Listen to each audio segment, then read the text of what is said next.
আসসালামু আলাইকুম। আজকে আমি হেমলক সোসাইটি মুভি এক্সপ্লেইন করতে যাচ্ছি। ছবির শুরুতে মেঘলা নামক একটি মেয়েকে দেখতে পাওয়া যায়, যে একটি পার্টিতে যায় এবং সেখানে হঠাৎ সে লক্ষ্য করে তার বয়ফ্রেন্ডকে চিট করতে। সেখান থেকে সে এটি দেখে চলে আসার চেষ্টা করলে তার বয়ফ্রেন্ড তার পিছু নেয় এবং মানানোর চেষ্টা করে। কিন্তু মেঘলা যখন রাজি হচ্ছিল না, তখন তার বয়ফ্রেন্ড তাকে বলে যে তার প্রতি তার কোনো ফিলিংস নেই। এটা শুনে মেঘলা পাথর হয়ে যায় এবং সে ওখান থেকে চলে যায়। মেঘলা বাসায় ফিরে ঠান্ডা পানি দিয়ে গোসল করে। গোসল শেষে সে তার বাবার বাড়িতে যায়। তার বাবা পেশায় একজন ডক্টর ছিল, তাই মেঘলা বলে যে তাকে ঘুমের ওষুধ লিখে দিতে, তার কাজের প্রেশারে ঘুম আসছে না। তার বাবা সরল বিশ্বাসে ঘুমের ওষুধ লিখে দেয়।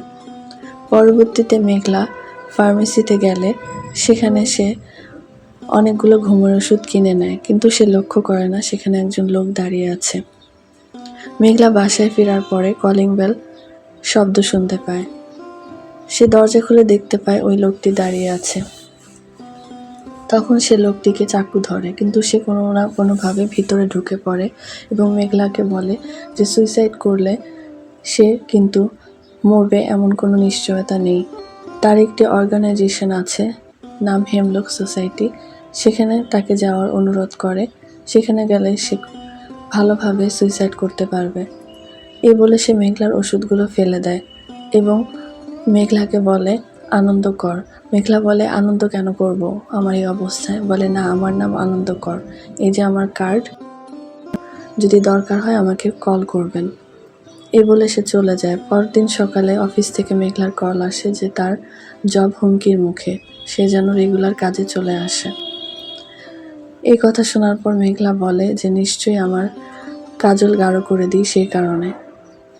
পরদিন আবার আনন্দকরকে মেঘলার বাসায় আসতে দেখা যায় এবং সে মেঘলাকে বলে আপনি কি সুইসাইড করার চিন্তা বাদ দিয়ে দিয়েছেন? যদি না দেন তাহলে আমার সাথে হেমলক সোসাইটিতে চলুন, সেখানে আত্মহত্যা করার বিভিন্ন ওয়ে আছে। মেঘলা এতটা ডিপ্রেস ছিল যে সে আনন্দকরের সাথে চলে যায় তার হেমলক সোসাইটিতে। যাওয়ার পথে অনেক কথা হয় তাদের। হেমলক সোসাইটিতে আসার পরে শপথ বাক্য পাঠ করতে হয়, মরলে মরো কিন্তু ছড়িয়েও না। সেখানে দেখা যায় বিভিন্ন ধরনের টিচার আছে যারা আত্মহত্যা করতে সাহায্য করবে। কেউ নার্ভের রক কেটে, কেউ বা বিল্ডিং থেকে লাফিয়ে, কেউ বা বন্দুকের গুলিতে কিভাবে আত্মহত্যা করতে হয় সেটা শেখাবে। কিন্তু মেঘলা বুঝতে পারছিল না কোন ক্লাসটি করলে তার ভালো হবে। তাই সে আনন্দকরকে বলে যে আমি বুঝতে পারছি না কোন ক্লাসটি করব। আনন্দকর বলে তাহলে সবগুলো করে দেখুন। তো মেঘলা সে অনুযায়ী প্রতিটি ক্লাস করতে চলে যায়। সেখানে সে প্রথমে ঢুকে একটি ক্লাসরুমে। সেখানে দেখতে পায় ক্লাস টিচার নার্ভের বিষয়ে শেখানো হচ্ছে, যেমন হাতের নার্ভ সব জায়গায় কাটলেই হবে না, একটা নির্দিষ্ট জায়গা থাকবে, এটা কোনো ছেলে খেলা না। তাই সে একটা হাত নিয়ে কাটা শুরু করে। এটা দেখে মেঘলার অনেক বমি পেয়ে যায়। সে ওখান থেকে বমি করতে করতে বের হয়ে আরেকটি রুমে ঢুকে পড়ে। ওই রুমে দেখা যায় যে একটি মেয়ে অনেক মন খারাপ করে বসে আছে।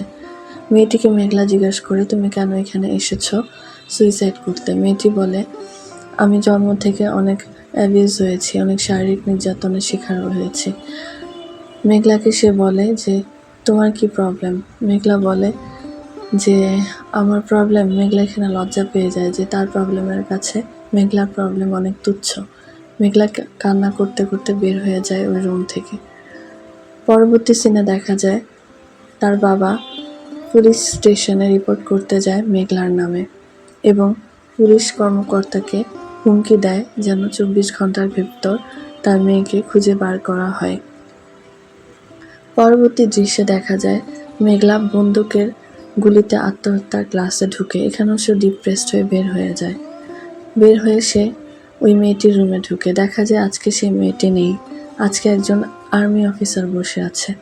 আর্মি অফিসার মেঘলাকে জিজ্ঞাসা করে সে কেন সুইসাইড করবে। মেঘলা বলে ব্রেকআপের জন্য। আর্মি এতে খুব রেগে যায় এবং বলে যে আমি সবসময় জীবন দিতে প্রস্তুত ছিলাম আর তুমি কাওয়ার্ডের মতো ব্রেকআপের জন্য এসেছো। তুমি অনেক কাওয়ার্ড, তোমার মরেই যাওয়া উচিত। এসব কটু কথা শুনে মেঘলা আবার ক্লাস করতে চলে আসে এবং সে কোর্স শেষ করার ট্রাই করে। পরবর্তী দৃশ্যে দেখা যায় যে মেঘলা বাবা একটা ক্যাফেতে আসে, সেখানে সে তার মেঘলার এক্স বয়ফ্রেন্ডকে দেখতে পায় এবং তার সাথে একটা সিন ক্রিয়েট হয়ে যায় মেঘলার বাবা এবং মেঘলার এক্স বয়ফ্রেন্ডের। মেঘলার যখন কোর্স শেষ হয়ে যাবে প্রায়, তখন সে গানের শব্দ শুনতে পায়। সেদিন যে ক্লাবে গান হচ্ছিল, যে সিঙ্গার গান গাচ্ছিল, সেই সিঙ্গারের, তিনি একজন ফেমাস সিঙ্গার ছিল এবং মেঘলার প্রিয়। সে তাকে জিজ্ঞাসা করে যে আপনি কেন এখানে সুইসাইড করতে এসেছেন। তখন লোকটি বলে যে আমি তো সবসময় ফেমাস থাকবো না, তাই তার আগেই মারা যেতে চাই। এগুলো শুনে মেঘলা তাড়াতাড়ি চলে আসে আনন্দকরের কাছে এবং বলে আমি মরতে চাই না। আনন্দকর রেগে বলে কেন আপনাকে মরতে হবে, আপনি তো সাইন করেছেন। বলে না, আমি মরতে চাই না, আমি থাকবো না, আপনি কি জোর করে রাখবেন? আনন্দকর বলে কেন, এখন কি আপনার মনে হচ্ছে আপনি আপনার ফেভারিট খাবার খেতে পারবেন না, ফেভারিট জায়গায় ঘুরতে যেতে পারবেন না, পাখির শব্দ শুনতে পারবেন না? তখন মেঘলা বললে চিৎকার করে হ্যাঁ হ্যাঁ তাই। তখন আনন্দকর বলে যে ঠিক আছে যাবেন তো যান। তখন আনন্দকর বলে যে আসলে এটা একটা অ্যান্টি ডিপ্রেসড সোসাইটি, যেখানে ট্রিটমেন্ট করা হয় যারা সুইসাইড করতে আসে তাদেরকে, এটা একটা সাজানো নাটক ছিল। তখন মেঘলা তাকে অনেক শ্রদ্ধা ভরে দেখতে থাকে এবং আনন্দকরকে জড়িয়ে ধরে। আনন্দকরকে বলে যে আমি আপনাকে আরেকটি কথা বলতে চাই, যে আমি আপনাকে ভালোবেসে ফেলেছি। তখন আনন্দকর বলে যে আমি তো বেশি দিন বাঁচব না, আমার অসুখ আছে। আনন্দকর এটা বলার পরে মেঘলা ওখান থেকে চলে যায় তার বাসার উদ্দেশ্যে এবং তার সৎমায়ের সাথে পরবর্তীতে দেখা যায় সম্পর্ক ঠিক করে ফেলে এবং জীবনকে সিম্পলভাবে দেখে। কিন্তু এর মধ্যে হঠাৎ একদিন ফোন আসে যে আনন্দকর অসুস্থ। তখন মেঘলা এবং মেঘলার পরিবার আনন্দকরকে দেখতে ছুটে যায়।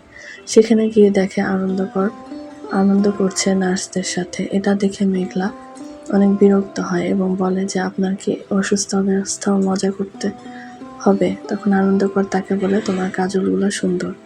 পরবর্তী দৃশ্যে দেখা যায় মেঘলার বয়ফ্রেন্ড সুইসাইড করতে যায় তার ব্রেকআপের কারণে, তার গার্লফ্রেন্ড তাকে চিট করেছে। তখন আনন্দকর সেখানে আসে এবং বলে যে এই ঠান্ডা পানিতে তোমার নেশা কেটে যাবে এবং তুমি সাঁতার জানো যেহেতু, তাহলে তুমি মরতে পারবে না, বরঞ্চ আমাদের হেমলক সোসাইটিতে আসো, এখানে আত্মহত্যা কীভাবে করে সেটা শেখানো হয়।